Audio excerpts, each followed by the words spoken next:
নিষিদ্ধ ছাত্রলীগের গোপন বৈঠকে জড়িত থাকার অভিযোগে সন্ত্রাস বিরোধী আইনে করা মামলায় মেজর সাদিকুল হকের স্ত্রী সুমাইয়া জাফরিনকে 5 দিনের রিমান্ডে জিজ্ঞাসাবাদের অনুমতি দিয়েছে আদালত। বৃহস্পতিবার ঢাকার চিফ মেট্রোপলিটন ম্যাজিস্ট্রেট আদালত পুলিশের রিমান্ড আবেদনের শুনানি শেষে এই আদেশ দেন। ঢাকা মহানগর গোয়েন্দা পুলিশের তথ্য অনুযায়ী রাজধানীর বসুন্ধরা আবাসিক এলাকার পাশে একটি কনভেনশন সেন্টারে অনুষ্ঠিত নিষিদ্ধ ছাত্রলীগের একটি গোপন বৈঠকের সঙ্গে সুমাইয়ার সম্পৃক্ততা পাওয়া গেছে। তার বিরুদ্ধে ওঠা অভিযোগের ভিত্তিতে বুধবার মিরপুর ডিওএইচএস এলাকার একটি রেস্তোরাঁ থেকে তাকে আটক করে ডিবি হেফাজতে নেওয়া হয়।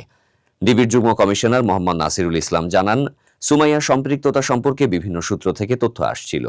যাচাই বাছাই শেষে তাকে আটক করা হয়। আদালত 7 দিনের রিমান্ড চাইলে উভয় পক্ষের শুনানি শেষে বিচারক 5 দিনের রিমান্ড মঞ্জুর করেন।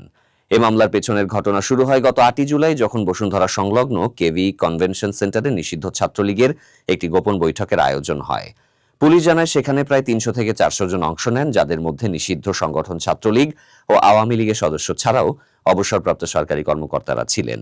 বৈঠকে সরকার বিরোধী স্লোগান দেয়া হয় এবং শেখ হাসিনার নির্দেশনায় ঢাকায় জমায়েত হয়ে শাহবাগ মোড় দখলের মাধ্যমে অস্থিরতা সৃষ্টির পরিকল্পনা হয়। এই ঘটনায় দায়ের করা মামলায় সেনাবাহিনীর কর্মকর্তা মেজর সাদিকুল হকের সম্পৃক্ততার অভিযোগ ওঠে। তাকে 17 জুলাই রাজধানীর উত্তরা থেকে আটক করে সেনা হেফাজতে নেওয়া হয়। সেনা সদরে 31 জুলাইয়ের এক সংবাদ সম্মেলনে জানানো হয়, রাজনৈতিক সংশ্লিষ্টতার অভিযোগে তার বিরুদ্ধে তদন্ত চলমান। 1 আগস্ট আইএসপিআর এর এক বিজ্ঞপ্তিতে জানানো হয়, তার বিরুদ্ধে আনা অভিযোগের প্রাথমিক সত্যতা পাওয়া গেছে এবং এ বিষয়ে তদন্ত আদালত গঠন করা হয়েছে।